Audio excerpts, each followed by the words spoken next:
Oh, baby. We are live on the post round 2 or round 3 or day 2, round 2 and 3 live stream. Here we are. We're here.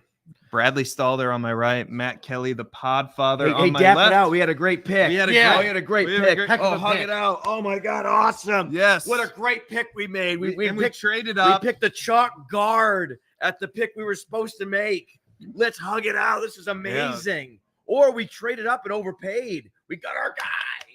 Yeah. Right? Yeah, we traded up. We got our guy. Sick and tired. Here's what I want. I'm so tired of all the dapping and the hugging over nothing. Over just doing your job. How about just do your job and make the right pick? Okay. It's one thing if you take a chance and you have real bravery and courage. You're like, we're going to trade down. Oh, yeah. Oh, dap. Oh, dap. Oh, yeah. Oh, great job. Thanks, Theo. Great. We got this. Oh, we did awesome. Oh, front office. We're so cool. Stop the loop on the right time. We're doing great. Yes. Yeah. Let's go. That just happened. Yeah. We are live here in Pinckney. Lighting incident. Let's just fix this. Oh, there we go. Now we're centered. Now we're not centered. Yeah, we got basketball. Over here. Oh, yes. Now we're centered. Oh, isn't that centered? Oh, yes. If we scoot if all of us scoot to the left, it'll be centered. This is perfect. This is perfect. Okay. All of these general managers and all their staff are just falling all over themselves with all these picks they're making. Most of the picks on day 2. Yes, there were some great skill position picks, were offensive linemen. It's such an amazing offensive line. It's just, I was marveling at how good, deep this offensive line class is. The smart teams actually, this is a rare thing that you would actually wait to take a tackle. It's never a good idea. We talk about the Vikings. Yes. They had the latest stud tackle that fell to them in recent memory, Christian Darrisaw. So it's just a rare thing that you almost always need to get your tackle in the top 10. You got to reach. Stud tackle. There were stud tackles all over the second round. Yes. This offensive line class, unbelievable. But the one time I would say you're allowed to hug it out, to dap like crazy, and everyone celebrate is when you trade down and you get a guy that should go in the first round and the second round. If you do that, then all hail. Please, by all means. Otherwise, just go about your day and do your job. So pretty much Howie Roseman. This is it. He's the one who's been dapping and hugging and been winning. He gets 2 of the top cornerbacks in this draft. Amazing. He sleeps soundly at night after all of the daps and hugs that he's gotten. Right. That's why Philly is always a contender, because they let things come to them. They don't go to it. That's why the Panthers are always a bad team. They trade up in the first round. They trade up in the second round. Yeah. This is 2 diametrically opposed teams going in complete opposite directions. Thank you for saying this, because this is my breaking point. The reason why I went on this rant, this is the second time I've ranted about this. I ranted on it live, was the dapping of the Panthers. The Panthers all the hugging and the celebrating after you traded up and get a guy you didn't even need to trade up for. Nope. Like a Leggett. What are you celebrating? Congratulations. You just drafted the most surefire bust receiver I've ever seen in the first round. Congrats. We just did what the owner wanted us to do. I don't know. I don't understand right now. Yeah, people are like, oh no, the Falcons are the worst front office. They're dysfunctional. No, because they've got the puppeteer, right? The McKay puppeteer, who's like, got the owner under his spell, right? It's right out of Lord of the Rings. Yes. Right. And then he's manipulating the general manager, and then the coach is manipulating everybody. The Saruman It's extension. crazy. It happens. Yes. It's here. Exactly. Yeah. So that's what's happening. And I get it. Like, it's dysfunctional, but it's not Carolina, man. Like, there's something deeper, We need an more exorcism problematic in Carolina. We need a priest. We need a bishop from the Vatican. Don't get me wrong, man. Jonathan Brooks, I love him going to a place with very little touch competition. So when he is like fully online, and he's going to be a workhorse, that's amazing. I did early projections. If he plays a significant amount, we're looking at a round 2 fantasy running back. Oh yeah, Round 2. oh yeah. That you're going to be able to get in Round 4, round 5. I like that. Maybe round Are you 3. saying wait but on Benson, you're saying wait a year because of Connor? I think that you can draft Trey Benson right now. He's going in the 110s, 100s. I think that's a great price for him. And I think it's structurally sound too. We've seen 0 running back really win in the best ball streets. Trey Benson is the perfect 0 RB candidate as one of the pieces for your best ball teams to be drafting. We know what James Conner is, and he is an aged, injured running back on the last year of his contract. So yes, we want this player, Trey Benson. There's nothing but upside there. So in your rankings, Brooks or Benson? Brooks. Because the opportunity. This is the thing. This is the same reason I like Jalen Polk. Mm-hmm. Right? This isn't the greatest situation. No. It's the Patriots. Right. But he has pathway to be the number 1 wide receiver. Right. And to work with Drake May the Yes. entire offseason. It's clear that May is the quarterback. There's zero, like, there's not going to be another quarterback that's going to take reps from him this offseason. It's going to be Drake May. And so when you're pairing May with Jalen Polk right off the bat, like, it's Demario Douglas, I have projected to be the wide receiver 1. That could easily go away. It's a very fungible, very Yes. fragile depth chart there. Jalen Polk is a dog.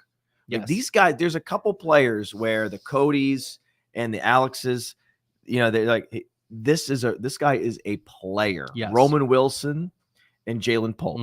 Love Where Roman Wilson. Yeah, I was like, okay, these guys will, win in the gym. They'll win in the locker room, and then they'll talk about Then they'll win on the field. the Win for our domination that they fantasy. showed at the Senior Bowl, for Yes. example, with Roman Wilson. Mm. So I'm in on Roman Wilson and I'm in on Jalen Polk for those reasons. Great. But then the question is, okay, Adonai Mitchell's a better receiver in a vacuum, Yes. right? But I just don't understand how you can't massively adjust. I mean, if there is one receiver you must adjust post-draft based on landing spot, it's the guy that goes to a quarterback that's going to suck 100 pass attempts Yes. out of the offense. Like, what are you doing? Everyone that's tried to make the math work for like the number 2 receiver in Baltimore has Can't do failed to actually be able to balance out those 2 equations. It doesn't work. The math doesn't work in Baltimore with the receiving core. The math doesn't work for Adonai Mitchell. As good as you think he is, fine, it's great. But maybe in 2028, but then you say, oh, maybe they franchise tag him. Now you're talking, when you're going to get 2029, right? That's the thing. So why fall on that sword? Like, why fall on the talent sword? You don't need to. The situation is just so tough. I would rather have Polk. Well, here's the other. So most people are like, well, these guys are in completely different worlds. Well, actually, that's all pre-draft and take locked, because the NFL actually prefers Polk. Yes. Last time I checked the draft order, and Polk's in a much better situation. And Polk is also like just a really good player who loves the sport and doesn't have any red flags, and is like a guy that's going to go out and just produce. Yeah, and I was talking to Memphis when the Colts were on the clock and they made the pick, and we asked him, who's the wide receiver 2 in Indianapolis? And do you know what he said? Josh Downs. I like Josh Downs. Yeah, I mean, Josh Downs is a volume target earner out of the slot. He was an early declare out of UNC. He had a decent profile. Alec Pierce is still there, right? And this is a Jonathan Taylor, Anthony Richardson centric offense that also feeds their wide receiver one. There just isn't room. You can worship at the altar of the talent of Adonai Mitchell, but the NFL disagrees, and the situation for fantasy football is atrocious. And if you're looking at rankings that are sort of take locked or they're lagging reality, then you can't pay attention to them. You can't. AD Mitchell ceiling 100 targets. That's a ceiling. It's gross. It's like he is a guy that I'm not drafting. I cannot draft him. There's too many casuals that are take locked onto Adonai Mitchell. That's the easiest do not draft. Just scratch him out. Just don't. Michael Pittman, target hog, 29% target share. You still have Alec Pierce. You still have Josh Downs, who's 18% target share. So you've got, and they love to rotate their tight ends in too. This is a team that you don't know which one it is going to be, but you know the tight ends are going to get some of the target share there. So for AD Mitchell to get the targets in a low passing volume offense that's going to get vultured at the goal line, like he's not even going to get the goal line touchdowns. That's Richardson. That's Taylor. So all the upside is sucked out of AD Mitchell. Okay. So Seth, do we agree? On what? AD Mitchell is a stay away complete. In redraft? Any format. And even in it depends on how far. Yes, in Dynasty. There's so many great young running backs. I'd rather have Jalen Polk. I just said it. Okay. I'd rather have Malachi Corley. Okay. Yeah. I'd rather have a whole bunch of guys. At least Malachi Corley, he's going up against a guy who's dust. See, there's where we agree. There's dust in those shoulder pads. Yeah. Like all it is. It's just, he is the number 2 in New York, Malachi Corley. Okay. We've seen so many scenarios where the big lumbering outside X receiver, the big perimeter guy, turns 30, and he was already running a 4.65. Now he's running a 4.8, 4.85. You know, he's got a knee reconstruction, Achilles reconstruction. It's over. All it takes is one. It's a 1-year deal. It's over. It's over. Malachi Corley is a yak machine. So Roman Wilson, Malachi Corley, Jalen Polk, these are players that were in a tier below Adonai Mitchell going into this draft that are now above Adonai Mitchell. I think that's important. And I also just want to celebrate the demise of Kyron Williams. I was wondering when this was going to get brought up. I mean, it's not like okay, here's what I said. I said, if you draft Kyron Williams at ADP in any format, you're an idiot. I said that. I said he's the only player that's drafted in the first 15 picks, top 2 rounds, right? Typically, you want to have some exposure, all these guys. You don't want to get burned. There's almost no pathway for you to lose. Kyron Williams cannot hurt you, right? It's just like Adonai Mitchell. Avoiding Adonai Mitchell can't hurt you. Ricky Pearsall can't hurt you. Right? Avoiding these players can't hurt you. So just don't bother. Don't worry about it. But Kyron Williams was like the highest drafted, highest ADP player. There was like, there's no way avoiding him. It's that you can't. Don't worry about it. Like it was just easy don't avoid. The easiest avoid ever. Like, but sure he had a great zero year. Exposure on any of the There's platforms. no incentive for them to draft a running back. Yeah. The Rams must have seen his fantasy production in 2023. They would never draft a running back. They saw how many fantasy points he scored. And like, they don't play fantasy. No. According to the Rams, when they're looking at their depth chart, they're like, all we have is Kyron Williams, and he's a late round pick. Oh my God, we need a running back. So they just don't think like fantasy people think.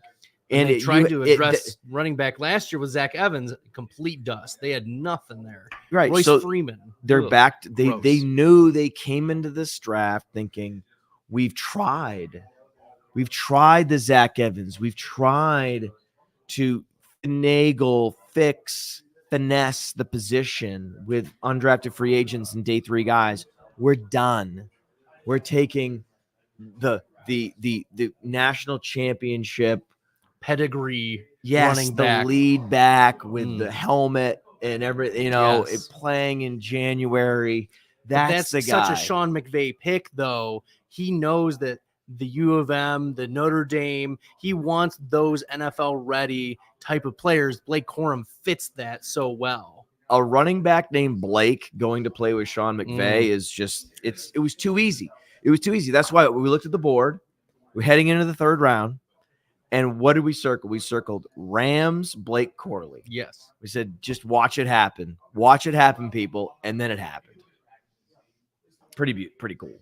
It's yeah, pretty good. That's pretty good. You guys did a good job there. I don't know. I don't know what anyone else is going to talk about. It's just, it feels good. What do you okay, Bradley, a month from now, Yes. Kyron Williams underdog ADP. What's going to be a month from now? It's going to be in the 70s. Next, who's next? First round. Who's next? He was the first round. Yeah, he's going to be in the 70s. Who's coming in? Alex and Cody, come on down. Alex Dunlap, Cody Carpentier. They are next. Take over for the Podfather and Bradley Stalder in the post-game show. First of all, click like, click subscribe for Matt Kelley, the Podfather, and Bradley Stalder. And we are going to run this. Let's see. We're going to run this ad here let's see here.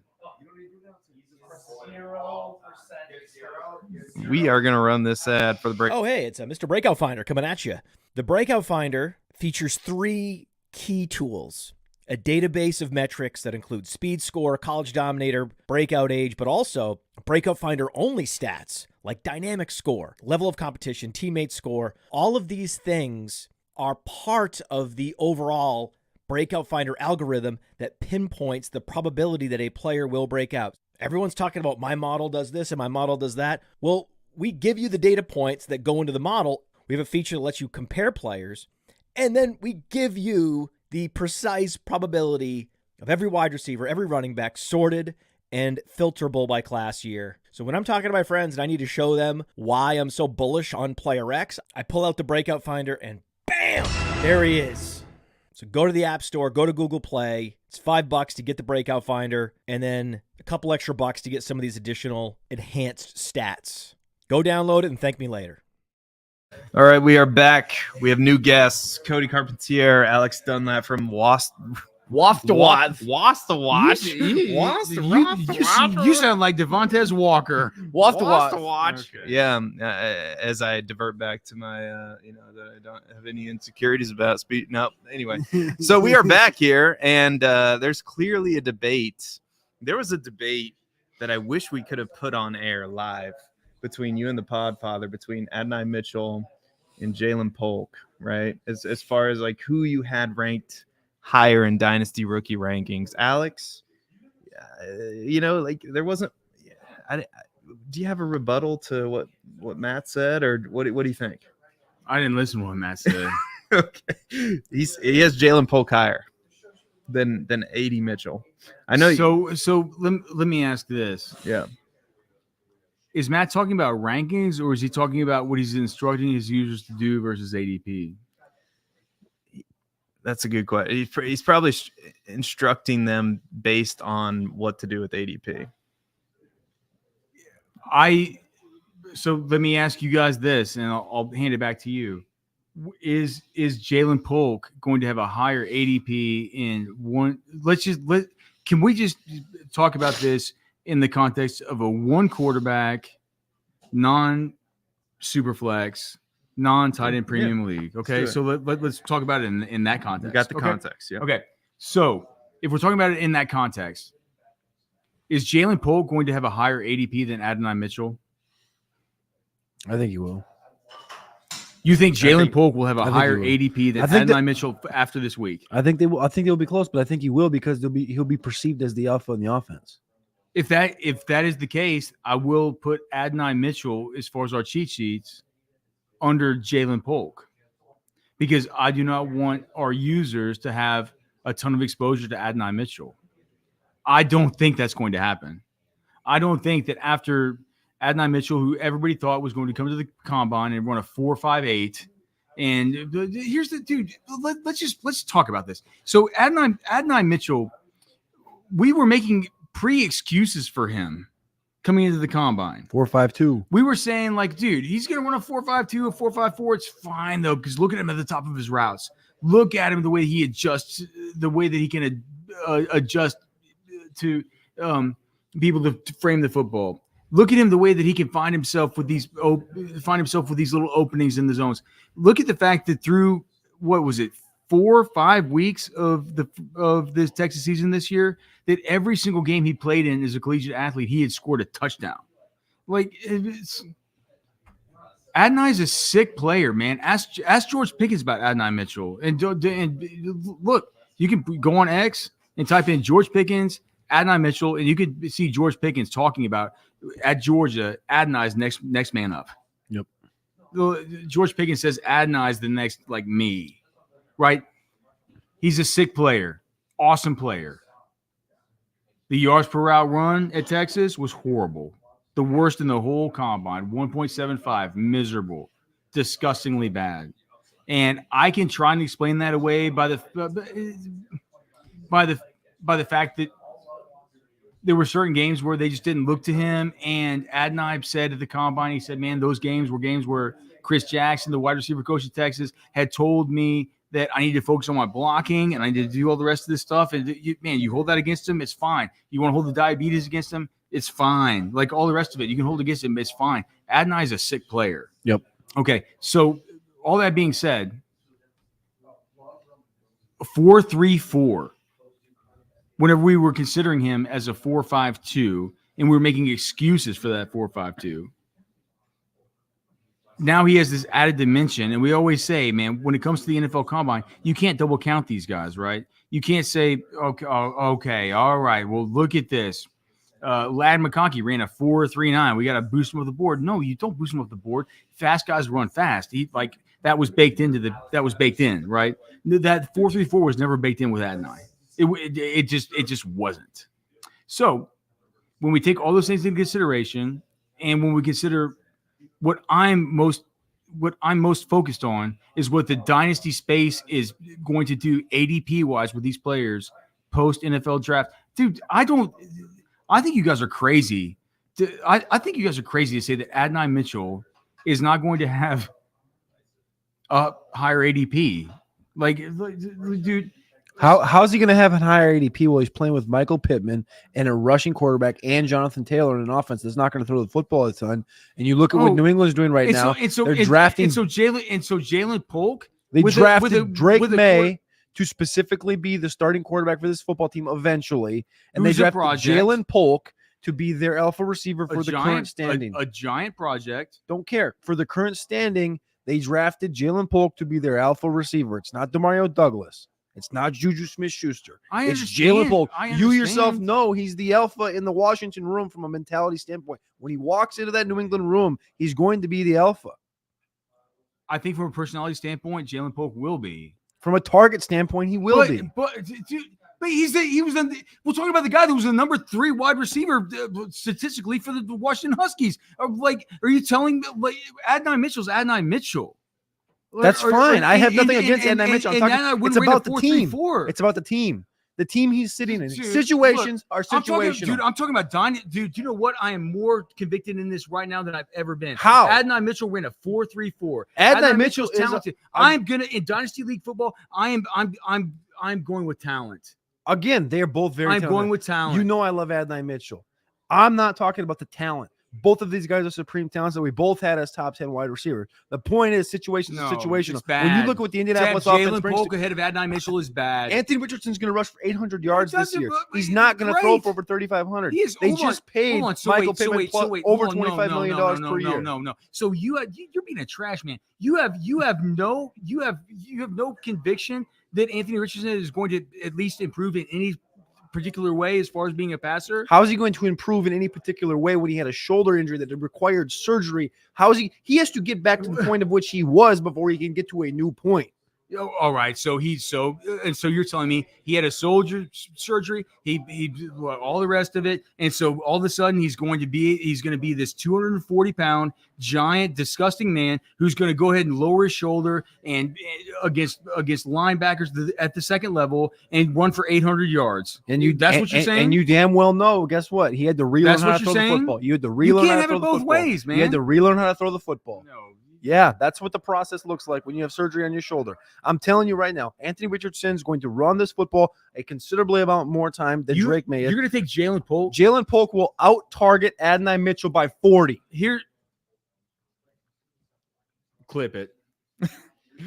In the chat, let us know what you think in the chat. Clip it. Get us a super chat as well. Get us a super chat.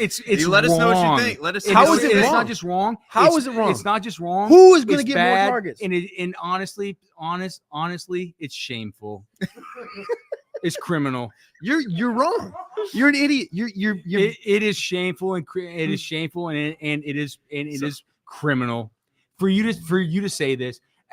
Dude, for someone that created the term, this is one of the most cockamamie takes you've ever had, and I think this is where you bring out the homer. Jalen Polk versus Adonai Mitchell's. They blame me for homers. Jalen Polk with Xavier Worthy, the number 3 wide receiver for the Washington Huskies. This is Texas bias. This is Texas bias. Adonai Mitchell is a disgusting wide receiver that's going to be very successful in the NFL, but not with Michael Pittman, not with Anthony Richardson, not with Jonathan Taylor in 2024. Jalen Polk playing with Drake May in this New England offense. 2024, or are we talking about like for life? I thought dynasty football is for life. It is for life. But who's the alpha in New England? Who's the alpha in Indianapolis? Who's the alpha with the quarterback that's got 2 left feet in Drake May? How many? That's just an idiot. No. Is it as simple as for the long term, Adonai Mitchell's the right play? For the short term, like Jalen. Who's the more talented wide receiver? Who's the more talented player? Who's the more gifted and skilled player? Adonai Mitchell. Okay, I'm taking Adonai Mitchell in Dynasty. Wrong. I'm taking the player that Cody Carpentier. I am taking the player that Cody Carpentier says is more gifted, more talented, and better. Wrong. I said he's more talented. I said he's more gifted, but he's not better. What's okay? All right, fine. I'm taking the player that Cody Carpentier has said is more gifted and more talented. Again, give us a like, give us a subscribe. Let us know in the comments where you weigh in on this debate between Adonai Mitchell and Jalen Polk. It's obviously like, I don't know, like is it as simple as long term Adonai Mitchell's the right answer, short term Jalen Polk's going to get the higher target share?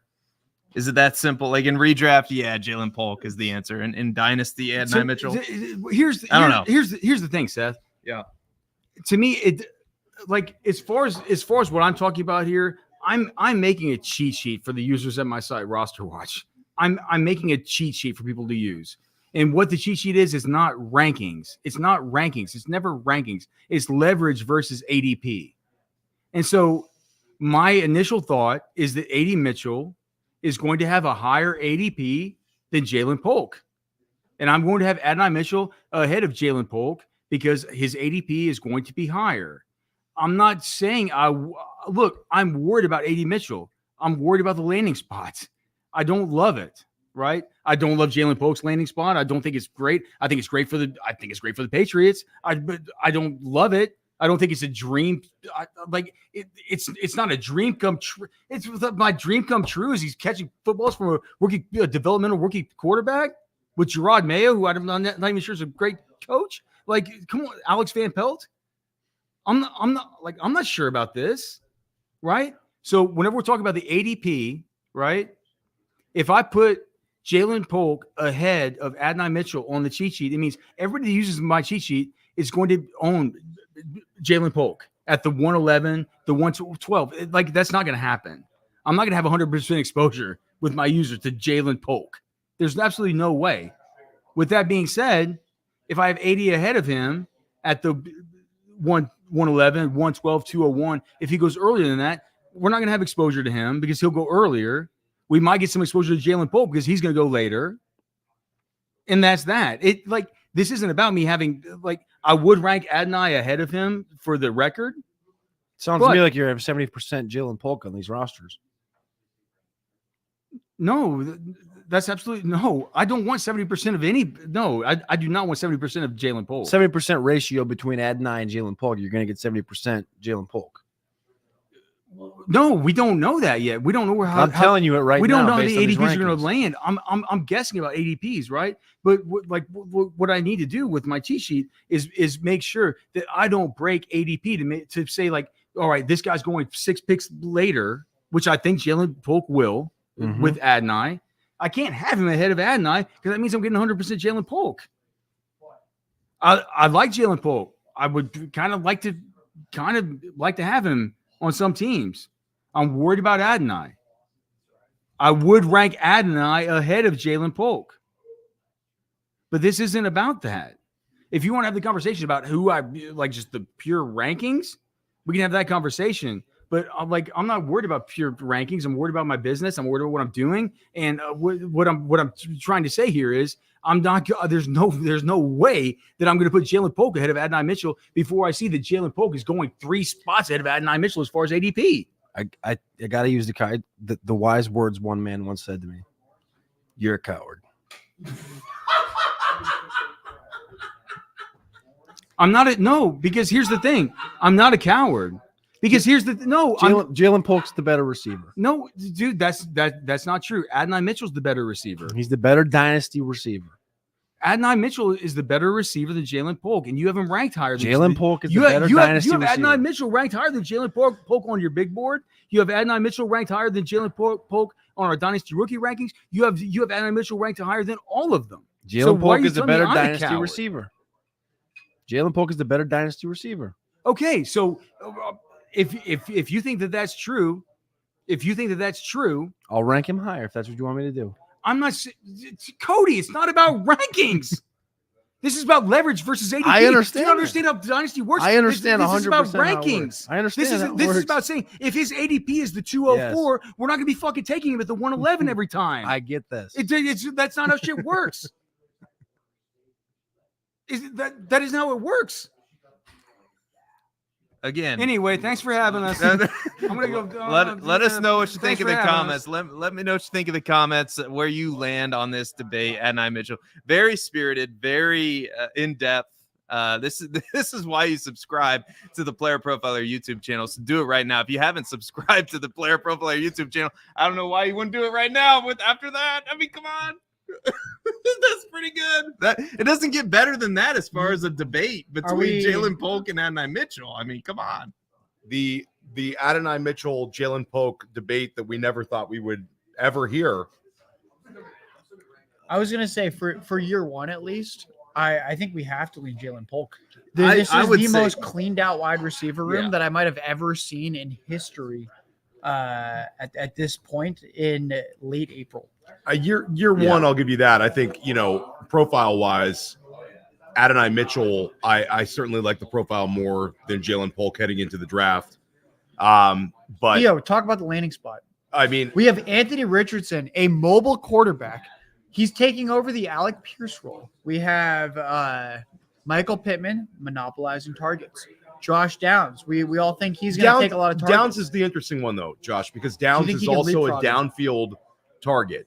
He's able to make plays downfield, and he also had, almost 70 receptions last year and set the record for most catches by a Colts rookie all time. Josh Downs sort of boxes out the Adonai Mitchell like ceiling case. How do you see the targets this year? I see Mitchell as like a pretty clear third behind Pittman and Downs. I do as well. I think that Mitchell will get less Polk, targets than one. And I think Polk, like the bull case for Polk is 120 targets, but I don't think we need to stick on the Adonai Mitchell and Jalen Polk. I think that we got enough of that. Seth, you could. I was going to try to steer you guys away, but I was going to see how far you wanted to take away from the debate that we. Yeah, and it was fantastic. Like, and I don't think you're gonna have to make that decision in rookie drafts. I think that the general public is going to select Adonai Mitchell ahead of Jalen Polk. Yeah, that's the point I was going to try to get to. So, like, I didn't want to stop that. I didn't want to because we had some great debate there, but that was my point. Is I thought that maybe I'm crazy. Maybe you guys can weigh in on this. Well, if you believe in Jalen Polk, you already have the all the Patriots can't draft wide receiver haters. Yeah. Plus, it's a profile where he went ahead of several wide receivers that were ranked ahead of him going into the NFL draft by fantasy analysts. So you already have multiple potential discounts when you're dealing with Jalen Polk. But at the end of the day, targets are targets, and the wide receiver room, there's nobody sort of boxing them out. But let's move off of Jalen Polk and Adonai Mitchell and ask about maybe somebody else. Maybe I'm crazy. Seth wants to stick with it. I thought that and maybe I'm nuts. Mm-hmm. I just thought that in your home, like in your dynasty leagues, like the home guy is going to go Adonai Mitchell over Jalen Polk. 100% they're going to. Yeah. So you're going to be able to get Jalen Polk at a discount. 1,000,000%. Am I? So we're good. You're absolutely right. Okay. Game theory wise, you're not going to make this. How many rookie receivers are currently poised to lead their team in targets in 2024? It's the Terry Marvin Harrison, Malik Neighbors, Jalen Polk. It's the Terry McLaurin outcome that you want. It's the day 2 pick in a wide receiver room with no proper alpha and really no big target earner of any kind. Mm-hmm. And the tight end's Hunter Henry, and the best 2 receivers are both running backs. So it's But Seth, for the love of God. Okay, I got you. All right. Outside of Adonai Mitchell or Jalen Polk, you can talk about any day 2 landing spot that you absolutely loved for a running back or wide receiver or tight end. Theo, which one was it for you? I mean, Josh and I were talking about this before, and I think that's going to be his takeaway, but we had several unbelievable landing spots, and I'll start out with the low-hanging fruit ones that started out the second round. But we started out the second round with 2 teams that we were desperate to draft a wide receiver, and they did so, where the Buffalo Bills take Keon Coleman, elevating Keon Coleman. I don't think there was a better landing spot for Keon Coleman in the entire day 2 than him going 33rd overall to Buffalo. Buffalo had all night long to pinpoint who they were going to select, and they go with Keon Coleman, who is unlike any other wide receiver in their room. He's the biggest, strongest, youngest, most athletic wide receiver in the Bills' room. His target competition at wide receiver are guys like Curtis Samuel and Khalil Shakir. The touchdown upside is there immediately. And then how could we not love Lad McConkey going to a situation where the highest target earner in the wide receiver room there is Josh Palmer. And then we factor in Jim Harbaugh has no allegiance to Quentin Johnston. He doesn't have to make this like regime and management look good. He has a fresh start. So Lad McConkey, I think, leads the Chargers in targets. It gets better than that. So not only did we talk about the receiver room, let's talk about the tight end room. Will Disley, nothing. Yes. Hayden Hurst, nothing. Let's talk about the current running back room. Gus Edwards has like 15 career receptions, nothing. J.K. Dobbins, not a pass catcher either. There is nothing in the tight end room. There is nothing in the running back room. I think they do take another running back like a Will Shipley, a Dylan Laube, someone with pass catching chops. But as of right now, this is the most cleared out running back and tight end combined room when it comes to actual target earners. And then it is possibly the most cleared out wide receiver room as well. Well, what is stopping Lad McConkey for flirting with most targets in 2024 from this receiver class? And even if you don't want to take as bullish a case as Josh is on most in the class, I think legitimately, even if the season doesn't go well for Lad, and even if it's a little bit more balanced than we think, that's 130 targets, and that's the floor. Insane. The floor is 130. So like Lad McConkey, and then also Josh, I'm glad you brought up the running back room, because when you look at who Justin Herbert would go to complete first downs. Yes. Austin Eckler is the first down maker. Mm-hmm. So at the end of the day, as much as Greg Roman wants to be run heavy, Lad McConkey is the guy. And one other thing that's interesting is Lad McConkey was used as a rusher. They did manufactured rushing attempts for him at Georgia when he's surrounded by NFL talent. I think Greg Roman is going to have some wrinkles in the offense to get Lad McConkey the ball in creative ways. So those are the low-hanging fruits. But I think, like, talking to Josh, you take it away, because there's so many good landing spots today. Yeah, my takeaway overall for tonight, if you play fantasy football, this is the single best night of your lives in NFL draft history. Yeah. The landing spots were immaculate. I'll add on to what Theo said. We love Trey Benson to the Cardinals. You have a guy that runs 4.3 speed. He gets legitimate draft capital. He's paired with a mobile quarterback in Kyler Murray. It feels like what we wanted Lamar Jackson and J.K. Dobbins to be as a pairing, and we actually get that now with a healthy Trey Benson, with a healthy Kyler Murray. Even guys like Jermaine Burton. Which third-round pick could legitimately step in to being the number 2 target in a Joe Burrow-led offense when you have Jamar Chase running a lot of slants, short area of the field, yak opportunities. Jermaine Burton stretches the field. Top to bottom, Roman Wilson, another third-round pick, immediately flirting with fantasy relevance, looks a lot like Deontay Johnson in his profile, goes to a team that just traded Deontay Johnson away in the Steelers.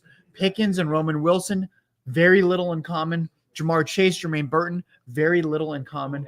The second round, the third round, it was simply landing spot after landing spot after landing spot that fantasy enthusiasts can get behind. And Seth, can we also talk about Ben Sinnott landing to Washington? I was going to bring that up. Thank you. Like Ben Sinnott goes in round 2, not only gets day 2 draft capital, which we really wanted for him, but he goes in round 2. This was your guy. And Ben Sinnott, listen, I'm not trying to flex, but Ben Sinnott is Theo, a guy that I've been talking about for months.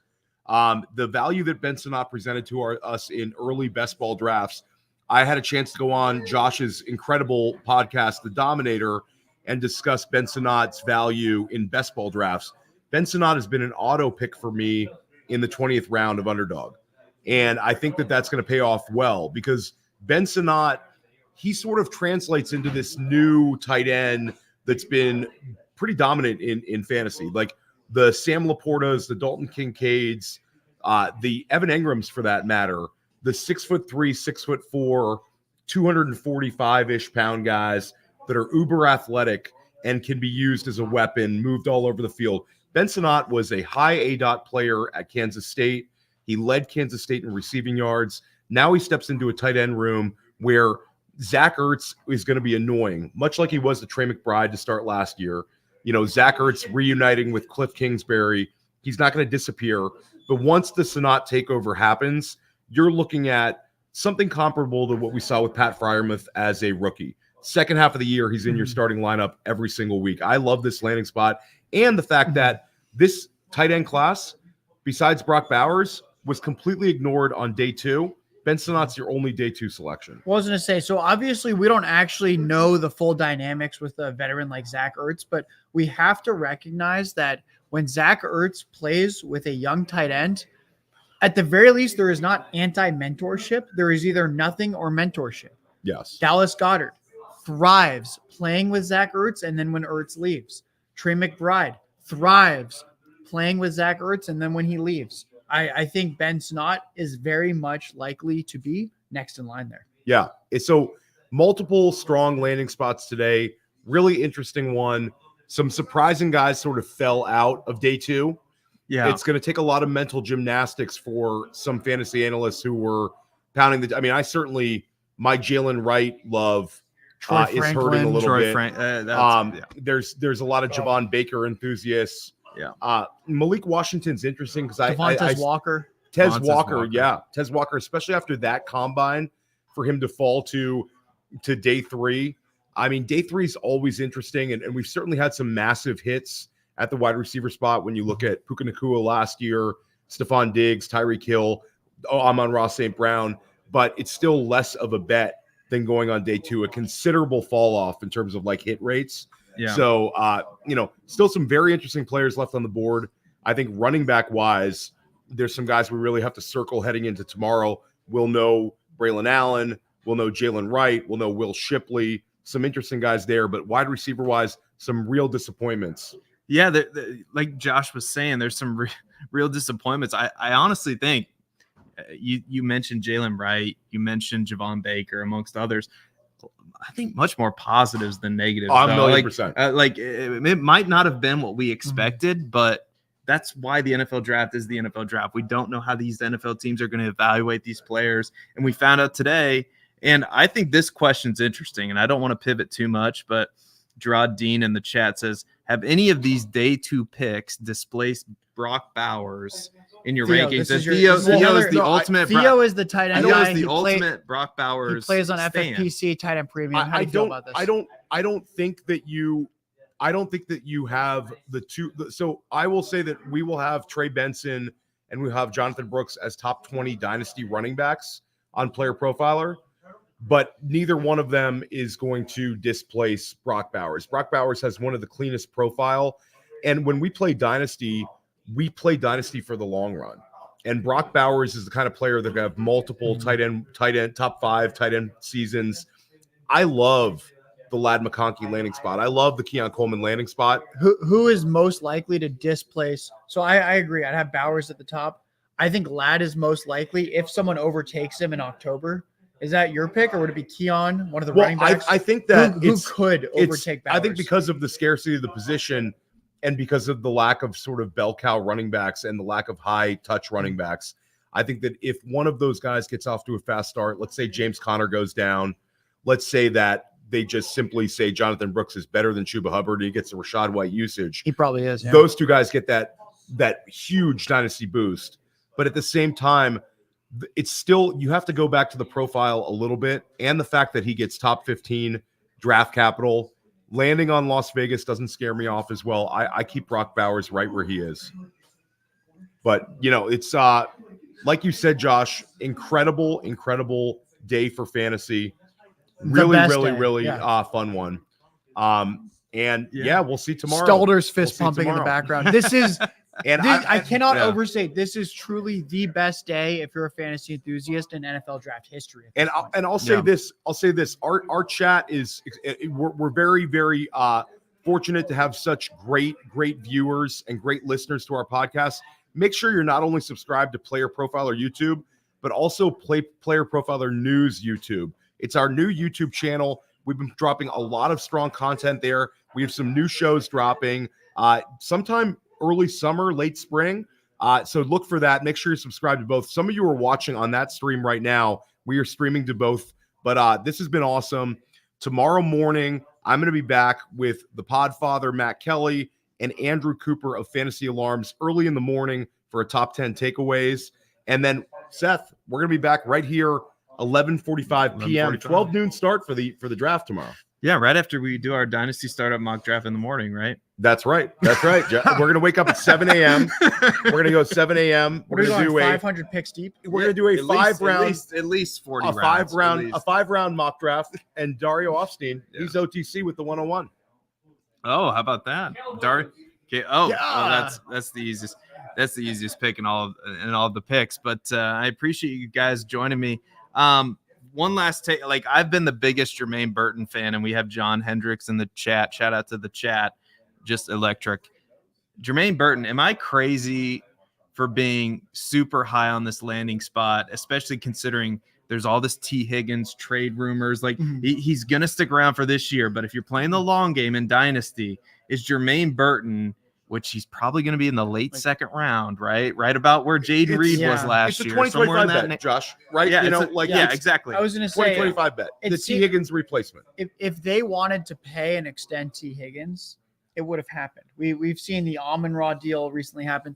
The deals that were probably going to happen already happened. I think at this point, what we should look at is 2025. It's Jamar Chase who's about to get extended next year.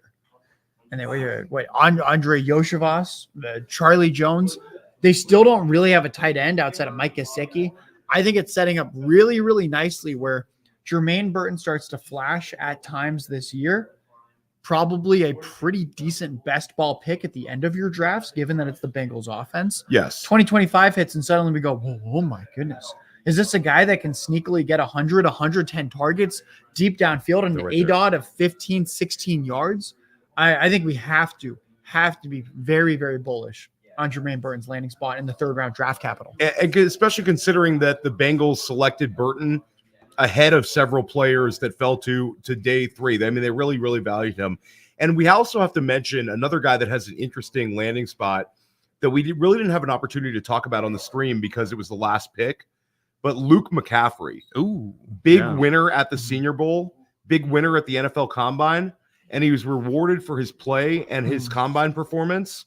This was a former quarterback ends up going to Rice, transfers to Rice to play quarterback, makes the switch to wide receiver, and this year went off. Now Luke McCaffrey has an opportunity to step into a potential number 2 role. If Jahan Dotson is slow out the gate this year, then Luke McCaffrey could be the wide receiver 2 in Washington. So Washington gets Jaden Daniels and adds Benson and Luke McCaffrey, 2 players who can make plays downfield, Seth. So you got to be a little bit excited about that. All right, 2 rapid fire. You ready? And then we'll get some other guests in here. I see Matty over there. Maddie's circling like a shark. Matty Kiwoom is ready to cook. Roman Wilson or Jermaine Burton in Dynasty? Roman Wilson. Matty, easy. Okay, easy. All right, Trey Benson or Jonathan Brooks in Dynasty? That's harder. That is a harder one. That is a harder one. If you need production immediately at the running back spot, it's Jonathan Brooks. If you have running back depth and you're looking for somebody who could possibly be a late 2nd round pick in redraft in 2025, it's Trey Benson in the ascending offense. It's Arizona. But hey, if you need those a lot of people are going into their dynasty seasons not carrying a lot of running back depth. It's a very fashionable thing to have a lack of real running back options because it's a position that doesn't hold long-term value. Then Jonathan Brooks, he's your guy. But long-term, Trey Benson, next level athlete in an offense that's ascending. It's big time. And that is why the OG Fantasy is one of the best dynasty players in the world. And we have Jason Alwine, who is at day 2 of the NFL draft with us right now. And we have Matty coming in with his shades. Just for a second. We have Memphis. Memphis is. I just for 1 second here. I Trey didn't know the Luke McCaffrey pick happened just because of where we were at, like in our traveling. And when I saw that pick, I'm very, very excited about it. And just to add on to what was mentioned by Theo, there is an out on Terry McLaurin's contract after this season. He's going to be $13 million or 30 years old next season. $15 million would be what they would pay in base salary. So they might take that out. And I really do think that Luke McCaffrey is going to be pretty nice. So I wanted to pop in for that. Jason popping in. We have Memphis coming in here to my right, Matty Kiwoom to my left. He's got the shades on. I love the look. First of all, do you guys want to weigh in on this debate between Adonai Mitchell and Jalen Polk, or do we need to move on, or what's going on? Listen, we're not here to debate. Yeah. Memphis are here for love. Yeah, no. We've been rolling out all day. You don't come in to discuss like the pips. You come to talk about Gladys Knight. So let's That's talk. right. Let's talk about the stars of this rookie class. Love all it. right, so let's just start right away. Like, who's the guy that got taken, and you're like, that's the guy I'm going to have a ton of in Dynasty, Matty? Well, for me, it's 2 players. It's Rome Odunze, it's Malik Neighbors, and what is going to happen for me is whoever falls 2 or 3 spots, maybe even 1 spot, because Malik Neighbors is now going to be a player immediately who has 100, 120, 130 targets, and Rome Odunze is going to be the guy that at the end of the day, everyone's going to say the convoluted target shares. Everyone's going to, there's not enough mouths to feed. All the cliches will be around the Chicago Bears. But at the end of the day, what did we say we were talking about it, right, Memphis? Caleb Williams is good enough to not only feed 2, he's good enough to feed 3. So I'm still very, very high on those 2 receivers. And at the end of the day, listen, the wide receivers at the top of the draft are still exactly where they should be at the top of rookie drafts. Yeah, I like Odunze quite a bit as well. I think I'll have a lot of Malik Neighbors. Yeah. You know, I stand by this. I think Marvin Harrison Jr. is the most talented prospect we've had since Calvin Johnson.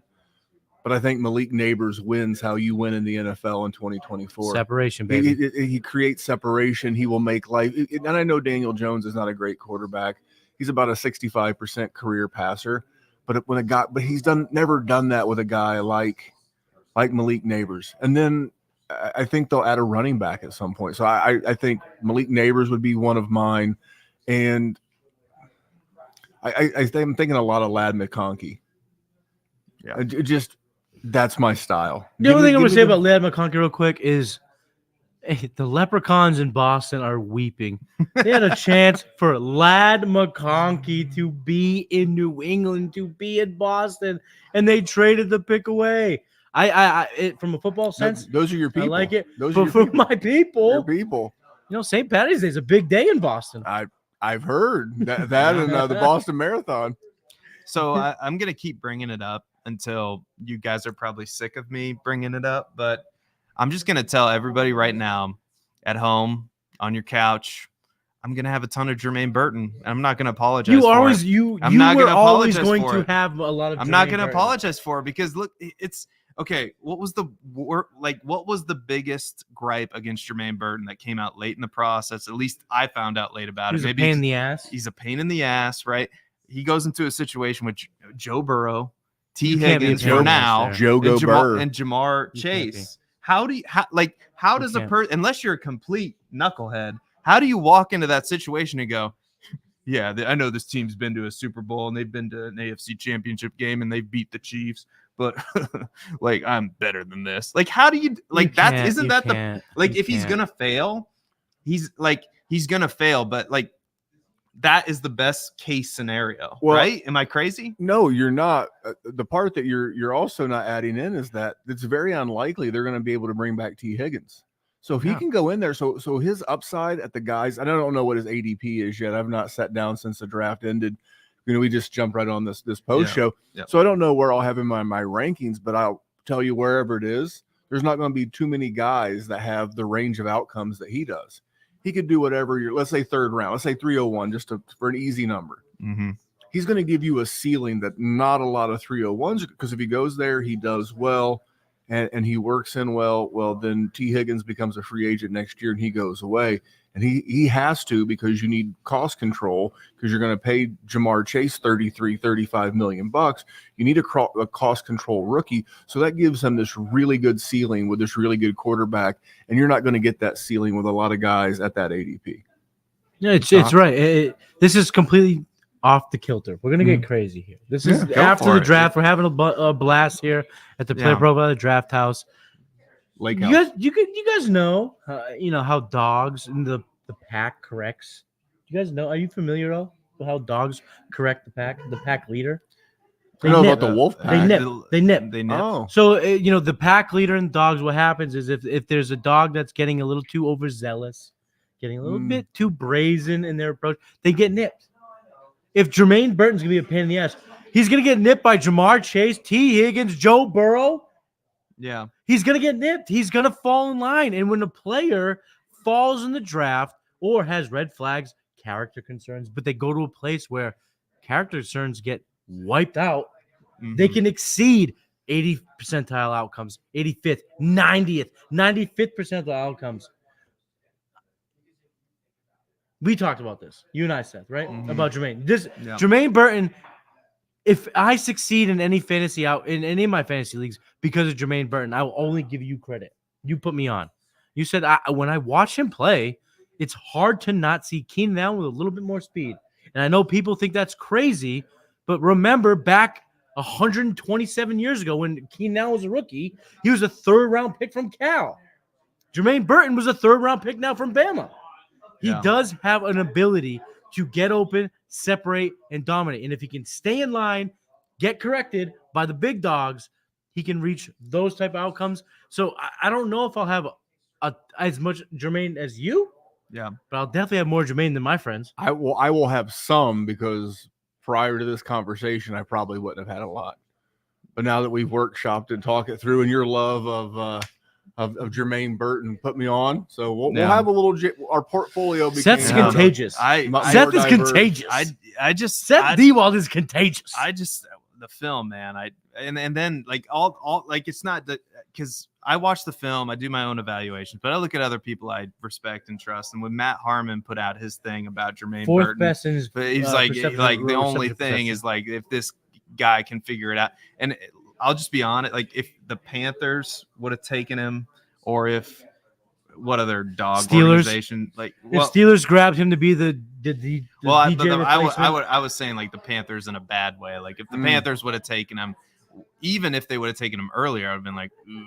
Or if he was a second off the board. I understand. Like in a situation where there isn't a culture to correct the red flags. Yeah, I agree. I understand. In that case, it's almost like and I don't have any research or data. Maybe I should start some, like with players that are quote unquote head the cases. pain in the ass Would I rankings. rather have them taken in the first round to a Carolina Panthers, or would I rather have them fall to the third round to a Bengals? I think I'd rather have them fall to a situation that I think stable and like where I think they could actually With some achieve. dogs to correct them. Yeah, And exactly. then nip He's them. like, here, let me teach you how to be a pro. Here, you jack off. Like, yeah, I mean, Memphis is Yeah. jiu-jitsu guy. Yeah, right? sure. Champion. I've heard that. yeah. If there's a guy that comes into your gym and starts acting like he's the man, you're gonna nip him, right? You're gonna let him know. Depends on how good he is, but yeah, No, I'm saying a white belt Yeah. comes in, think he's a pain in the ass, he's a rookie. You're gonna check him. You're gonna nip. It's ego management. That's ego, man. And the Bengals have a contingency for ego management. All right. So we've talked about enough Jermaine Burton. All right. So give we're me done? Yeah. Well, give me a rookie. All right. We're talking rookie rankings here with you guys. Yep. There's really nobody better than the Dynasty Warzone Memphis here with Thank his you, sir. buddy Jerry Sinclair and the draft rankings, the executives of fantasy football, Cody Carpentier and Matty Kiwoom to my left. Like really, everybody on this stream tonight, we're in this draft house together. It's an all-star game. It's a freaking all-star it is, game here. It is absolutely an all-star game. So just give me like some of the landing spots that you guys, when it happened, you went, ooh, yeah, or you went, ooh, no. Because I feel like there was more, ooh, yeah. Like I like that landing spot more so than, oh no. I think the reaction in the house when Ladd McConkey went to the Chargers was more of an eruption than when Xavier Worthy went to the Chiefs, because that was the big one last night. And Ladd McConkey would definitely be on that list for me. I'll be honest, I think I'm in the minority, but that's okay. I was kind of pumped when Jonathan Brooks went to Carolina. We were there on the cat. I was pumped with you. I was pumped. I think that's a great landing spot. Nothing against Chuba, but he's in the final year of his deal. You're going to get a discount on Brooks because of the injury and the perceived bad situation. I'm telling you, like we said during the live stream, Miles Sanders is going to be selling insurance by December. And then Chuba is going to be a free agent next spring. And then we're going to be 12 months from now, we're going to have like a guy that will be another year removed from his ACL injury and just ready to take a step forward. And we saw how Dave Canellis used Rachaad White, another winner from tonight's draft class. It's hard not to be excited about what I think Jonathan Brooks' role will be, especially in the passing game, given what Rachaad White's done. Mm-hmm. What about you, Matt? Is there like a winner or a clear loser? Like, did you have a strong reaction? I don't even want to say winner or loser, but was there a guy that got picked? You were like, that guy's going to go up in my rankings, or that guy's going to go down in my rankings? So I'm going to do a quick down, and then I'll talk about my up. But my down is Marshawn Lloyd. He goes into a crowded backfield, so immediately his outcomes for 2024 get diminished. And I know a lot of people say, Josh Jacobs is only on a one-year deal. Look at how it's structured, all this stuff. Running backs are so fluid. So if you want to invest in a Marshawn Lloyd being behind Josh Jacobs, by all means, enter at your own risk. But at the same time, I don't think he's going to be a big factor in 2024. And at this position, explicitly, it's a mercenary position. It's a 1 year out. So I'm super down on Marshawn Lloyd. The player I'm up on is a player I was not expecting to be touting here on the reaction show at the draft house a week ago. It's Ben Sinnott. Yeah, Ben Sinnott for Washington, the second tight end off the board. And now they have their new Chris Cooley. Can play the H-back. He's a weapon. Cliff Kingsbury loves fast pace. He loves players getting open, players making plays. And Ben Sinnott's that type of guy. And I had him at tight end 5 in my rookie ranks. This might be a bold take, but I don't think you can guarantee me that Brock Bowers scores more fantasy points than Ben Sinnott in year 1. I don't think you can guarantee that. I don't. I was talking to Bradley here. Bradley's been educating me on projections and his process. I've been learning a lot from him, and he thinks that his range of outcomes is tight end 12 overall, and I completely agree. If the touchdowns, the luck of touchdowns fall in favor of Sinnott, we might have the situation where we go, is Brock Bowers a bust? He's not. I love Brock. I'm not saying he's a bust. But I do think now Ben Sinnott being on this team in this build with this offensive coordinator, now has to be in your top 12 tight end rankings for 2024 and could be better than Brock Bowers. What are your thoughts? Not saying I'm drafting Sinnott no. over him, but I'm just saying you're not gonna have to. The ceiling is there. I like the opportunity. I like what the offensive coordinator, Cliff Kingsbury. I like what he's done with tight ends in the past. I like that Zach Ertz has mentored another young tight end everybody's pretty high on, like Trey McBride.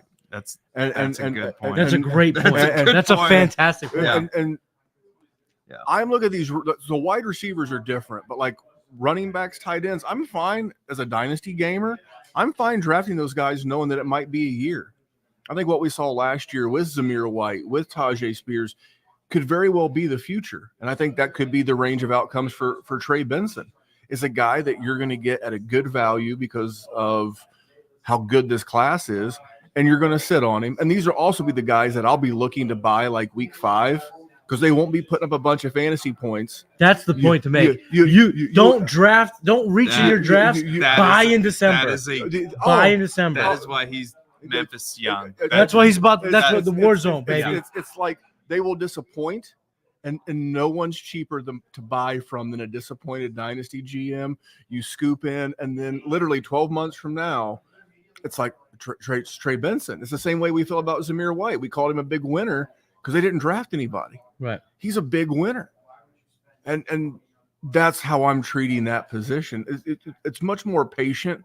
And I know dynasties become more mainstream as ESPN and other, big companies absorb dynasty, which is great for all of us.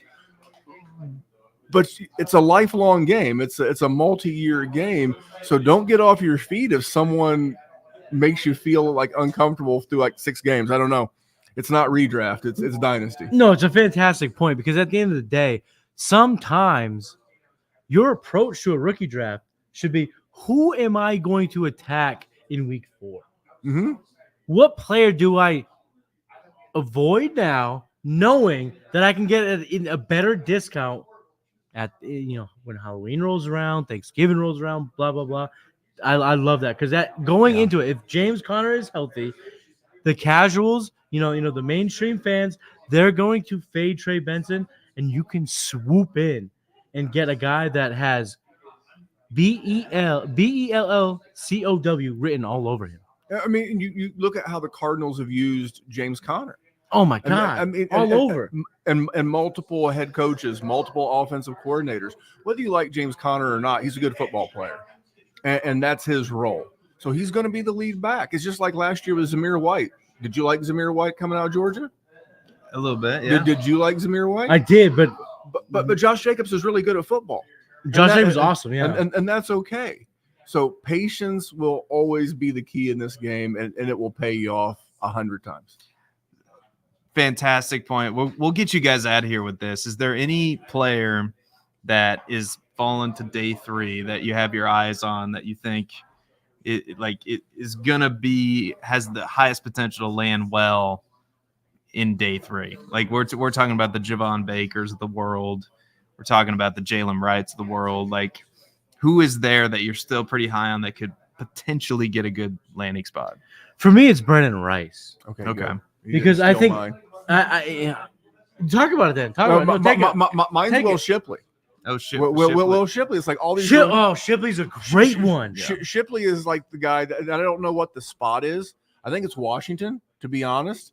Because Brian Robinson, they don't have that. That's Cliff right. Kingsbury does not like Brian Robinson. They've got Austin. That's Eckler. right. They've got Austin Eckler, but like again, that's a guy that lands in a good spot. You're patient for a year. So Will Shipley is the one, because I've got a ton of respect for guys like the Podfather, like Ray Garvin, and people that have been touting Will Shipley. I'm not going to let day 3, draft capital, dissuade me from having plenty of him on my roster. So he's the one I'm most intrigued with. I love Shipley and Brendan Rice. You talked about Javon Baker. I love Javon Baker too. I also believe that Javon Baker has the mindset. When you go into day 3, people, listen, I'm not trying to be verbose. I'm not trying to grandstand here. But when you come to day 3, the most important thing that you can use or utilize for Dynasty is the people who will be better than their projections. The guys who have the mentality to be better and exceed the expectations. Javon Baker, Brandon Rice, they come from the stock. They have the abilities to be better than they are. Puka Nacua, I'm not going to say this is the next Puka Nacua because at the end of the day, the next Puka Nacua went with the first overall pick in the second round. It was Keon Coleman. But the thing is, the NFL corrected themselves from a year ago. This is what I'm saying. Brandon Rice, Javon Baker, these are two wide receivers that have the mentality, have the skill set, and have the abilities to be better than their round 4, round 5, round 6 draft capital. These are the guys that you want in your rounds 3 and your rounds 4 because you might be looking at it by Halloween saying, wow, this guy's actually really, really good. And at the end of the day, we liked him before. We're going to like him after. That is Memphis Young. That is Matty Kiwoom. Go follow them everywhere they go on Twitter. We're gonna go to the bar. Yeah. You can go to the bar. You deserved it. It doesn't get much better than that. Like, subscribe for all the content here on PlayerProfiler.com. Thank you to everybody in the chat. Channel. Absolutely. See all the questions and comments. Thank you so much. We love for the y'all. support. We love y'all. We appreciate it. So we're gonna bring in Anand Nanduri, who went to the draft with me yesterday, and who's coming in right now. Coming in hot. Coming in hot. It doesn't get much better than this, man. It's day 2 of the draft. We're talking to some of the best Dynasty players in the world. Theo, Memphis, Matty, Cody, Alex. Guys that I learned a lot from too. I learn every day, man. I'm relatively new in this space, so it's fantastic for me to have this opportunity to host this day 2 post show. Yeah. I feel I just kind of sit, like, people maybe in the chat are going, Seth isn't saying much. It's like, I don't really have to. I just kind of sit back and let the people, not that I don't have expertise, but I just sit back and listen. And sometimes you just need to sit back and listen. So I'm going to sit back and listen to you. And I'd like to know from you, from your expertise as an NFL cap specialist, as an NFL analyst yourself, who do you think really crushed this draft so far through 3 rounds? I mean, the default answer is the Eagles, but I get bored of saying the Eagles. I get bored of every saying draft. the Lions. It's every draft with the Eagles. So we'll ignore the Eagles and the Lions because that's going to probably be a decision point episode at some point where I talk to Matt about how much I loved their drafts. Yeah. Pittsburgh comes to mind. You get Troy early. Some people had him as their tackle 2 in this class behind Joe Alt. Then you get Zach Frazier. They get Roman Wilson. They get Peyton Wilson. They didn't really have to do a whole lot of maneuvering to get players that whose ADP in theory was significantly higher than where they had to take them. And then the other one's Washington, man. You sit there and you look at what they did at post Jaden Daniels, and you sit there and you look at all of these draft picks that they made, and not only do they make sense, but you look at kind of how Washington went about their rebuild versus how New England went about their rebuild and getting, talked earlier a little bit about, I heard you guys talking about Drake May and Jalen Polk. Those are 2 of the, how we have my guys on Player Profiler. Those are 2 guys that'll be my guys for sure. And so to see them team up in New England, loved their draft. So those are the 3 that kind of most stood out to me outside of the obvious cats that we think do well every year. Obviously, we love Baltimore. Eric DeCosta does a great job there for them. But yeah, man, it's exciting for all of those. And then obviously the Bears, but I feel like they really didn't have much opportunity to screw it up. The Bears kind of going chalk was pretty easy. I was not disappointed whatsoever. I know some people were with the Rome Odunze pick. I know some people thought they should have gone defense, but how can I be mad about Rome Odunze? I don't think you can because, when we talked about this, Matt and I did on the most recent decision point. If you have a similar grade on the 2 guys, when you're looking at wide receiver tackle early in round 1, I think one of the things that you have to ask yourself is, 1, where am I in both spots, right? Like, it's easy to make the decision in a vacuum. We don't play football in vacuums. Yeah. Some teams have better O-lines than others. Some teams have better wide receiver rooms than others. And they clearly tried to fortify a strength. Keenan Allen's 32. The tires aren't going to be there forever. And so I think their idea was basically the same as the Seahawks was a year ago, which is, we're going to take wide receiver 3 and make him wide receiver 2 and make him wide receiver 3 before we need him to be a 1 or a 2 or whatever it is. And so I really liked that approach simply because, you had your 2 guys that you thought were in that Rome Odunze, Malik Neighbors, Marvin Harrison Jr. tier, and Alton Latham gone already. And so they kind of pivoted and decided, hey, we're taking the wide receiver, which, who can blame them for that?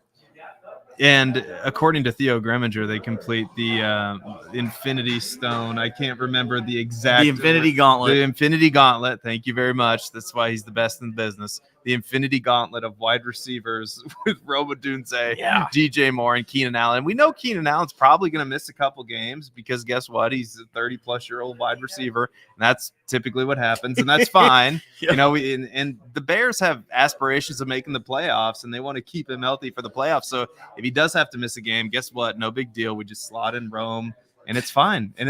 We're good. And we got Caleb Williams and with they got the tackle from Yale, who I can't pronounce his name, but I hear great things about him. Fun player. Yeah. Really fun player. Yeah. So I can't be mad about that draft. Even I feel like they've done the most with the 3 picks that they have so far, and they only have 4 picks in this draft. So we'll see what they do. But let's pivot right now to the teams that you felt did the absolute worst in this draft. The Chargers, in the way that they've gone about their first round pick, I was not a Joe Alt guy, but I can't fault them for that. Mm-hmm. I was a Joe Alt overtaking Malik Neighbors as a prospect, but I'm not really upset with them necessarily about how that went down. It's got to be Atlanta, man. And I hate to pile on to, we talked about Atlanta ad nauseum last night about how bad that pick was when it was Michael Penix Jr. And it's not that we don't like the player. The draft is really not it's a stock market almost. What you're giving up is your opportunity cost. It's not necessarily the player you select. We normally don't hate the player that you select for any reason. It's really more of what did you have the opportunity to take instead? And so watching them trade up yet again to reach yet again, Atlanta is the team that I think struggles the most to understand what their draft capital actually should be for. I know that there were other teams. It was reported that other teams tried to trade up for Michael Penix. Again, not the same situation that Atlanta's in when you've committed $100 million to Kirk Cousins. Your best case scenario with Michael is that he is a productive player at age 27, 28. And at that point, you've already burned 2 years of the rookie deal, which is the value in your contract anyway. And, at that point, what you're really betting on is that he turns into a superstar. Because if he's not, then we're going to look at this draft pick very differently. It worked out for Green Bay with Jordan Love, but there was no succession plan for Aaron Rodgers, who was at the time 38, 39 years old. This is a very different scenario where they're committing fresh money to Kirk Cousins. And, it just seems like a wildly unnecessary risk and a pick that, quite frankly, even if it works out, the ceiling of what you get out of said pick just feels rather low relative to what it could have been. Yeah, it just, to me, I know a lot of people are comparing it to the, Aaron Rodgers, Jordan Love situation, including the Falcons, right? They brought that up. And I'm thinking they're going, well, if this was your plan, why sign Kirk Cousins? Why not, if you're fairly confident that Michael Penix is going to be there at pick 8, this is not a quarterback like Drake May or another quarterback like a Mitch Trubisky back in the day that had a lack of experience. This is a quarterback who's older and who's had those reps in college, like a Bo Nix. So if you're going to draft him, you're probably drafting him to be the starter, right? Yeah. And I mean, when you look at it that way, the question that you have is basically, do they not think that Kirk can make it through a season? And if that's where you are, then you're in an entirely different world of hurt, because I don't know that you want to be splitting first team reps between Kirk coming off of an Achilles tear, which, by the way, it seems like no one's discussing that. It gets talked about in passing, but that's not an injury that historically you come back from and are 100%. And it's not like Kirk was the most mobile guy to begin with. So, I mean, I think, when you have the athletic profile of an Aaron Rodgers, you might be able to sit there and play pocket passer a little bit better when you have the arm that he does and when you can generate the velocity and torque that he can. Kirk's not that dude, man. He's not some physical specimen at quarterback like Aaron is. I have serious concerns about whether or not he can make it through a full season. I have very serious concerns about whether or not Atlanta has built this thing out so that he can be successful. I hope so. There are a lot of pieces in that offense to like. There are a lot of pieces that I wish I could like more. You want to love a Kyle Pitts more than we do as a dynasty asset. You want to love Drake London more than we do as a dynasty asset. And so much of it is, all of this is unproven. The quarterback in this spot is unproven. You have Drake London, who has a lot of potential. Kyle Pitts, a lot of potential. Bijan Robinson, a lot of potential. There are so many pieces in this Atlanta offense where you're like, oh my God, if they could just figure it out for like a quarter of a year, if they could give us like 3 or 4 weeks where it all looks like it's together and Bijan's running for 85, 90 yards a game and you get, 60 or 70 out of Drake London and Kyle Pitts is making a couple catches that are crazy here and there. Maybe you split a couple of touchdowns between them. Then suddenly you feel a lot differently about this group, and it's not potential that's unrealized as much as we're looking at it now. Because on paper, Atlanta looks great. Football games aren't played on paper.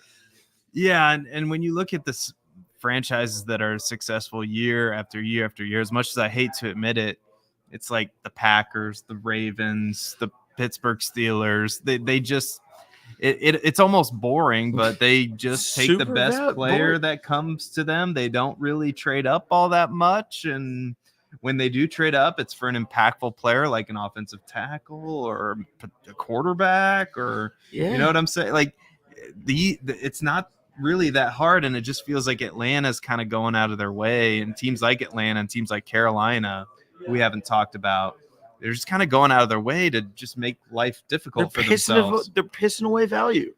Yep. If you're trading up in the NFL draft, I want you to understand what you're actually doing. What you are doing is telling the world, I have scouted these same players that you scouted, and my reporting is more accurate than yours. And on top of that, I am right about placing this player here relative to consensus. Because if you've ever seen, people deviate from ADP when we talk about best ball, when we talk about dynasty, when we talk about, whether it's a startup, you could even talk about redraft. ADP, wisdom of the crowd, is probably the best tool that you have if you're just navigating a draft, right? Some of these high stakes guys even will just smash ADP over and over and over and over and over again, whatever it is. And, there's something to be said for that. But in the NFL draft, when you get so few bites at the apple every year, for the most part, teams have 7 picks. Obviously, you get comp picks from time to time. Sometimes you get 8, sometimes you get 9. Trade up and down, you may have 10 or 11. But that's not a lot when you consider that you have a 53-man roster that you've got to put together, when you consider how much injury risk this game carries.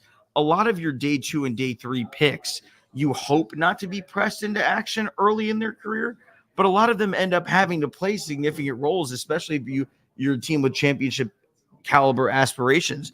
When you look at offensive and defensive lines, those guys' bodies just wear down over 17 game seasons, and then you get into a playoff run, and now you've got 18, 19, 20 weeks of that kind of wear and tear on your body. You just need depth. You need bodies, and that's why I think so many of these draft picks the teams trade away that are day 3, you can call them lottery tickets, slot machine tokens, whatever you want to call them.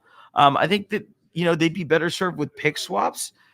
Sure, you may be giving up value, and that sucks from time to time, but you still want the same number of opportunities to draft somebody, even if it's not at the same draft slot. Before I let you go, is there a player that hasn't been drafted yet that you're looking at the board and you're going, I cannot believe that this player hasn't been drafted yet? Offense, defense, like, what are your thoughts heading into day 3? Is there a value that's still on the board that Anand Nanduri goes, I can't believe that guy's still available? Yeah, the guy's TJ Tampa. TJ Tampa. That's somebody. Yeah, that's such a great answer. I had a mid day 2 grade on him. And I know that most of what we talk about here is fantasy football. People are going to want to hear Troy Franklin, Javon Baker, obviously both really good players. But to me, the fact that TJ hasn't been taken is crazy. I mean, they may know something we don't know, but so many of these guys that are available early in day 3, they're a lot cheaper than it is to go early day 2. Yeah. So you may see teams kind of shuffle around and maybe offload some veteran contracts that teams may want. You're looking for a Band-Aid here, a Band-Aid there. Some of those DBs that you have some depth with that are a little bit older, or, a wide receiver that might struggle to make your roster, an offensive tackle that you might have one too many of, maybe a swing tackle or guard. Defensive tackles are common, edge rushers. You'll see a lot of those players transact in day 3 as teams kind of try to find ways to move up that don't involve giving up picks this year or next year. That is Anand Nanduri. Where can the people follow you on Twitter? Yeah, it's at Nanduri NFL. And so, spend a lot of my time here on Player Profiler, talking to Matt, talking to, Jason Allwine on Wake and Take. And, it was good hanging with you, man. Yeah, it's good hanging with you too. We're going to run a underdog ad, but when we come back, we'll have Dario Offstein coming in, giving his projections, giving his little tidbit insights into the rankings right now. But this quick message from the Podfather and Underdog. This episode brought to you by Underdog Fantasy. Underdog Fantasy has been sponsoring Player Profiler and everything we're doing here since 2020. Sign up. Use promo code UNDERWORLD for a 100% instant deposit match up to $100. 100% instant deposit match up to $100. And you're like, oh, well, everyone's on Underdog. Not true. There's plenty of people in this audience that have not yet tried out Underdog, and it's time. They're adding more sports. They're adding more contests. Like when we're heading into NFL draft season, there's the rookies and sophomores game. When you think about way too early fantasy football, that's what Underdog is. When you think about best ball, that's what Underdog is. And if you can pick players at the end of an Underdog Fantasy best ball draft that are under rostered, that few people are picking at all, and that guy, like Kyren Williams, hits, you will likely experience positive returns. All you need is that one guy at the end who no one else is rostering, and the way to find that guy is to listen to us. UnderdogFantasy.com. The promo code is Underworld. 100% deposit match up to $100 with promo code Underworld. Underdog makes everything we do possible. All right, we are back with Dario Offstein. As promised, we are going to talk some fantasy projections for everybody out there. Who should you draft? Who should you not draft? And we had a just intensely hot debate between Adonai Mitchell. Oh, it was scorching. Oh, it was maybe the best content we've done this weekend. Maybe the best content we've ever done. I don't anywhere know. In the world. Yeah. I mean, and like and subscribe because that was amazing. Let us know what you thought in the comments. We'll be doing that again tomorrow. But we don't want to talk about that because we've already talked about that. We want to talk about maybe the most obvious landing spot. Yeah. What do you think about the Lad McConkey projection here? I think it was obvious. It was something we were all hoping for, and we actually got what we wanted for once as fantasy analysts, as whatever we call ourselves. Yeah. Lad McConkey lands on the Chargers where, I mean, we can't project him right off the bat to lead the team in targets, just like not a reasonable median outcome, but he definitely has the best shot of leading his team in targets out of any receiver that was drafted today. And not only are those just like targets from any NFL quarterback, they're going to be targets from Justin Herbert. So we were all fired up. I think it happened so long ago. It was the second pick of the 100 picks. Or I guess no, there weren't 100 picks today. That's such a pick great 100 point. overall.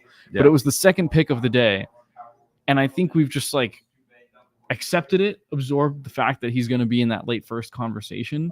But we just haven't driven home quite how sick that's going to be. So I can read off some numbers for you. I think he can get right into a 17% target share, and that puts him at 97 targets, catch about 66% of those. I mean, it's going to be a very efficient quarterback. The offense is going to pick their spots. They're going to be run heavy. 64 receptions, 866 yards, 5.5 touchdowns.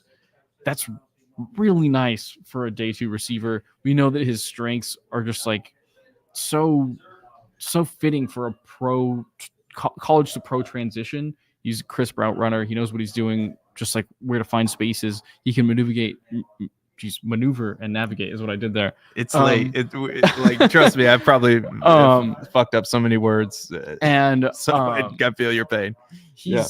I mean, he comes in wide receiver 47, which doesn't sound, it doesn't sound particularly optimistic. But again, this is like the median floor outcome. I mean, other guys in this area are Hollywood Brown, Christian Watson, JSN, Cortland Sutton, guys that I think we can all very reasonably agree have a path to a high-end wide receiver 3 season.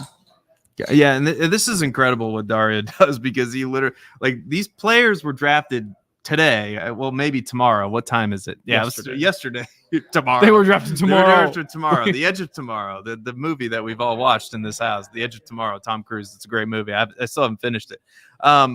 So I guess I don't know if it's a great movie. But anyway, the point is that these players were drafted just yesterday, and you're plugging them into your projections, and you're telling us some realistic expectations for these players. Like, we're all excited right now for what they could be. And the beauty of this is also, like, I know people are going to, like, Theo would probably kill me if he heard me saying wide receiver 47 for Lad McConkey. But this is the difference between a raw projection and then actually being in a fantasy draft is you care about when those points are coming. Rookie wide receivers, you're going to get a disproportionate amount of points scored in the second half of the fantasy season. So if Lad McConkey averages 6 PPR points his first month as a pro, but he ends up getting to a point where he averaged 11 on the season, it's because he averaged 15 PPR points per game in weeks 14 through 18, when guess what? You had your fantasy playoffs. So that's why you draft rookie wide receivers, year 2 wide receivers, rookie running backs as specifically ahead of their ADP or ahead of what you see as their raw projection, because they can explode for you when it matters. So I'll go with the next receiver that I'm curious to see what you have to say, and that's who the Bills took early with the first pick in the second round. Keon Coleman. It's been a player that's mystified me throughout this entire process. I mean, just a super raw athlete. He walks into maybe one of the best positions we could have asked for him to walk into, but what do the projections say? So I want to point out that Curtis Samuel and Khalil Shakir are not scorching the earth in 2024, right? These are not guys that are going to be anywhere near the top of our radar for fantasy drafts, but we have to remember they're significantly better than Josh Palmer and Quentin Johnston. So, I mean, we're going to get Keon Coleman and Lad McConkey debates all offseason long because they were drafted one right after the other, very start of the second round. I mean, if I remember correctly, T. Higgins and Michael Pittman similarly went 201 and 202 in their draft. So we're going to be having these conversations, and I think it's important to remember that distinction in terms of the receiver rooms that they're playing in 2024. And the thing with Keon Coleman is right now I put him as, for our projections, he comes in behind Brian Thomas, behind Xavier Worthy, right? These are obvious, but Lad McConkey's ahead of those guys. We think the floor for Lad McConkey is already higher than some of the guys that went on day one. Wow. And Keon Coleman, like you said, there's some concerning spots in his profile. I mean, you guys have probably seen the reception perception chart making the rounds of him being an above average separator on like 2 out of 8 possible routes. It's really not a great look. But the thing I like about Keon Coleman is he's young right now, and draft age is one of the biggest predictors for wide receivers in terms of prospect status that translates to the NFL. So the breakout finder is not very low on Keon Coleman. I think he comes in maybe 7th, 8th in this class, right around where he got drafted. But the way the fantasy community is talking about him, you'd think he's already a bust, like, I don't know, Kevin White.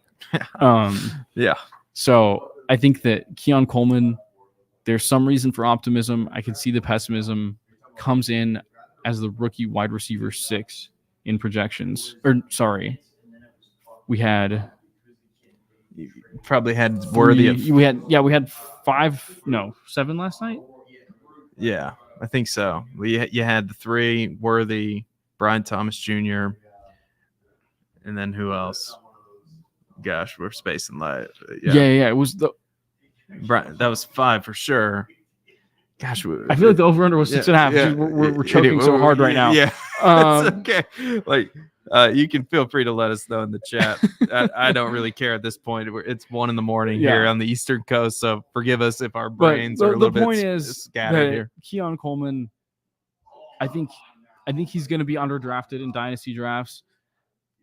It's going to be so.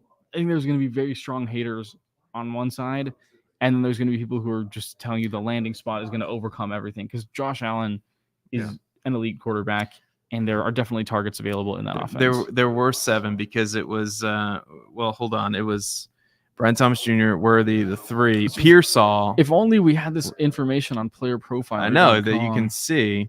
Pearsall was 31. So were there 6? Or Leggett, that was it. Yeah, it was Pearsall. I knew it was okay. It was the fraudulent receivers at the back. Okay. So I don't feel too bad. Xavier Worthy and Brian Thomas and Lad McConkey and Keon Coleman are ahead of both of these guys in terms of year 1 projections. Okay, let's. So, okay, I was correct in saying that we have Coleman 7th out of these rookie wide receivers, even though he was drafted 8th. Gotcha. So let's shift the conversation to running back, and let's talk a little Jonathan Brooks. So just for me, and I think a lot of fantasy gamers as well, Jonathan Brooks slots into the starting role for the Carolina Panthers. I know Chuba Hubbard did some of us really well towards the back end of the season, but where does Jonathan Brooks, how does he shake out in your projections? Or is that a little tricky because you don't know quite how it's going to shake out? Because he is coming off an ACL tear. The news came out, right after he was drafted, all the reports come out, oh, he'll be healthy for training camp. I'd be pleasantly surprised if he plays week 1. I mean, he tore his ACL in November. Yeah. You have no reason to rush back your rookie running back when your team is going to be a literal dumpster fire. Yeah. So I think Fantastic the Panthers point. are going to not force anything with Jonathan Brooks, and maybe by week 6 he'll be worked into a running back committee with Hubbard and Sanders. I think he's going to finish ahead of both of those guys by the end of the season in terms of touches per game. But the fact that there's 2 of those types of guys, I think it's just going to make for more of a delay in Jonathan Brooks taking over this backfield. As a result, I mean, he comes in as my running back 27 in projections, which is still not by any means a bad place to land. But I think, people, if Jonathan Brooks had gone to the Cowboys, people would probably be talking about him as a top 15 redraft running back. And I think I would be cautioning against that. But with the worst landing spot, more crowded backfield, probably smaller offensive pie overall, I think that makes it slightly less appealing. I do believe in the talent, and I think that the logic of these rookies, like I was saying earlier, those backloaded fantasy points are so valuable in actually winning your leagues. Is there anybody, and I don't mean to put you on the spot, but is there anybody in the projections that comes out a little worse than you thought, or a little better than you thought, or is there basically what I'm asking, and again, I apologize if this is a tough thing to look up on the spot, but is there somebody that got drafted tonight where you went, oh man, he projects better than I would have expected? Well, right now, better or worse? Let's go better first. Okay. Let's go positive. Better is definitely Jalen Polk. Okay. I mean, he landed perfectly. He got drafted earlier than we thought. He could very well be Drake May's number 1 receiver by week 5 of his rookie year. So I think Jalen Polk, I mean, he was the number 3 receiver production-wise at Washington last year, and now he could be the number 1, probably at the very least number 2 receiver on an NFL franchise. You do not get a better landing spot with an ascending young quarterback. I personally believe in Drake May. So I think that's the biggest winner in terms of projections. Let me see if I can pin him down precisely. He comes in, again, these are not going to sound high, but he's wide receiver 64. Wow, we got Malachi Corley at wide receiver 68, Adonai Mitchell at 71, Xavier Leggett at 72, and Ricky Pearsall is currently buried in hell because the 49ers did not trade Deebo Samuel or Brandon Ayuk. Yeah, which is that's a mystifying one because the rumor was, or maybe not even the rumor was, they had like Cooper DeJean on the card and then they tore it up. Yeah, and then they draft Ricky Pearsall and now they still have Deebo, so that's obviously going to bury him in the projections. Yeah, rightfully so, because he's not going to beat out either one of those two guys. But who are some receivers that came in, or running backs? It doesn't matter. Well, there's only been 2 tight ends taken, but who are some guys who came in lower than you would have thought that they would have based on the projections? Can I say Jalen Wright? Yeah, I mean, I guess I'm just kidding. We haven't projected him yet because he hasn't landed on a team. Yeah, and we really would have liked to see that happen at the very latest in round 3 today. I think the Jalen Wright shares are looking just dangerously thin to evaporating right now. So that's my non-actual answer. But in terms of people who just did get drafted already tonight, I think that I'm just going to go with another Washington receiver. I think Jalen McMillan just had a really tough landing spot for year 1. I think that he's going to fight with Trey Palmer to be the number 3 target on the Buccaneers. Cade Otton is going to get his 14% of targets. So Rachaad White is going to get his 10% of targets. Rachaad White's a big winner, as we heard everyone celebrate the survivor status. But I think that sorry to pick on my Washington receivers, I guess, but Jalen McMillan really could have landed somewhere better. I think Jermaine Burton in Cincinnati is going to have the widest range of outcomes, though, out of all these rookie receivers that were drafted tonight. Yeah, that's a guy that, it's been widely documented. We talked about it a lot tonight. We don't need to really dive any more deep into it, but that's been a guy that I've been very high on, and just throughout the process, like my own evaluation, then some other things come out, Matt Harmon and some other analysts I trust. Yeah, I think that's a very polarizing player because there's some off the field stuff, and he's got a quarterback that can throw it deep. Yeah, and he's a guy that has his average yards per target. I mean, it's very good. So we are at 1:11 in the morning Detroit time. Dario, you've been very gracious with your time, and we've been on this stream for almost 2 hours. Yeah, you've been absolutely crushing it hosting this, Seth.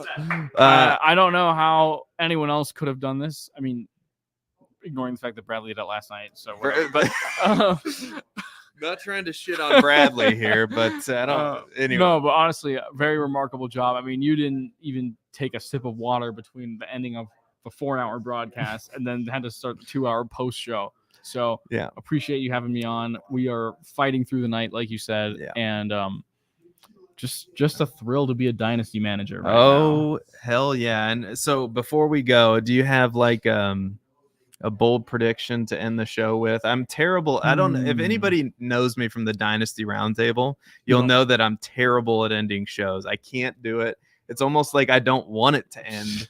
Either I end it too abruptly, or I just go on forever and ever and ever. So do you have like a bold prediction based on the projections that you could?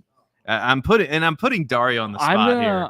So it's not fair of me to ask of him, but I'm doing it anyway. I'm going to close it out by saying that we're going to have one of the weakest running back classes in terms of fantasy production that we have seen in years, and only one rookie running back finishes in the top 24. It could be Trey Benson, it could be Jonathan Brooks, but I think we're only getting one of those. And I know that right now, technically, I'm projecting for 0 of those, right? Because we talk about median outcomes, assume most people stay healthy, but consistently, you see several rookie running backs make an impact. I think this year we're going to see this class absolutely faceplant. That's not a fun way to end the show. I'm going to. All right. That's the hot take. We're ending the show.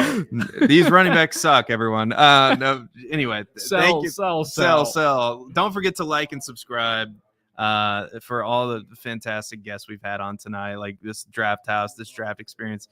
Phenomenal. Dario, thank you so much. And Jason's over there. John Adams is making popcorn over there.